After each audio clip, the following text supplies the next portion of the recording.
Ce confinement, psychologiquement, vous fait découvrir une position qui est peu fréquente dans notre société, c'est-à-dire la position d'être en couple, d'être au féminin. Je suis celui qui ne bouge pas, qui attend et qui ne peut rien faire, donc qui est ouvert à ce qui peut arriver.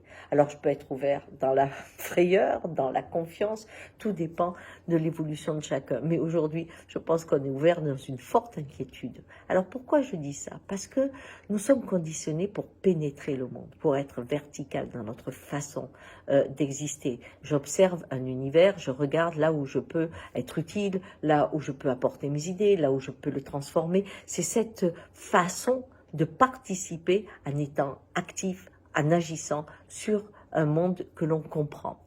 Or, quand un monde s'effondre, on a du mal à trouver sa place parce qu'on ne peut pas se projeter dans ce futur effondré. Et aujourd'hui, beaucoup d'entre vous commencent à se dire « mais si ça dure, je vais perdre mon cabinet, je vais perdre mon commerce, je vais perdre mon emploi, mon entreprise va faire faillite. » Et on s'imagine plutôt en train de sortir de ce confinement avec une façon d'échouer sur la plage comme après un grand naufrage. Et l'absence de vision du demain de demain, eh bien, ne permet pas de savoir où je vais aller, où je vais m'intégrer, comment je vais à nouveau me verticaliser.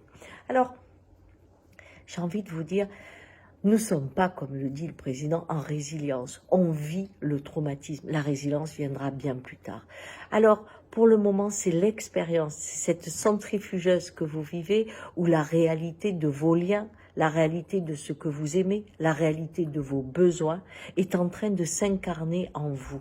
D'une certaine façon, par le manque, par l'angoisse, par l'absence, par tout ce que vous voulez. Mais il y a des réalités qui se mettent en place. Certains peuvent dire, bah c'est sûr, moi je sais maintenant que je veux vivre à la campagne, ou d'autres vont dire, non, là je suis pas fait pour ça, ou ce travail prend trop de place, etc. Vous voyez?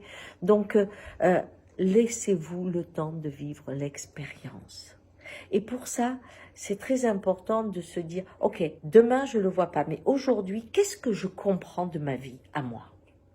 Commencez à regarder comment vous êtes arrivé à vivre dans cet appartement, comment vous êtes arrivé à avoir des liens avec telle ou telle personne, comment vous êtes arrivé à avoir envie de ce métier. C'est un moment où, comme on est en couple, il y a deux possibilités. Soit je pense à ce qui va tomber, soit je regarde ce qui est déjà là et je me dis, bah c'est quoi? Voilà, j'ai tous les ingrédients. Est-ce que j'ai fait une bouillabaisse? Est-ce que je fais une paella? C'est quoi là mon truc?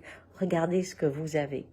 Parce que c'est à partir de ce que vous avez, quand ce qui va tomber, quand ce qui va arriver, va se mélanger à ce que vous avez, que vous découvrirez où sera votre place dans le monde de demain. Alors courage. Je finirai par la phrase que me disait ma grand-mère quand j'étais trop stressée parce que je voulais toujours aller plus vite, et quand j'aurais 20 ans, quand j'aurais 30 ans, et que j'avais l'impression que je ne maîtrisais pas le temps. Elle me disait, tu sais comment on mange un éléphant? À la petite cuillère. Alors prenez votre journée à la petite cuillère et laissez demain dans sa place du futur. Votre présent a besoin de vous. Au revoir.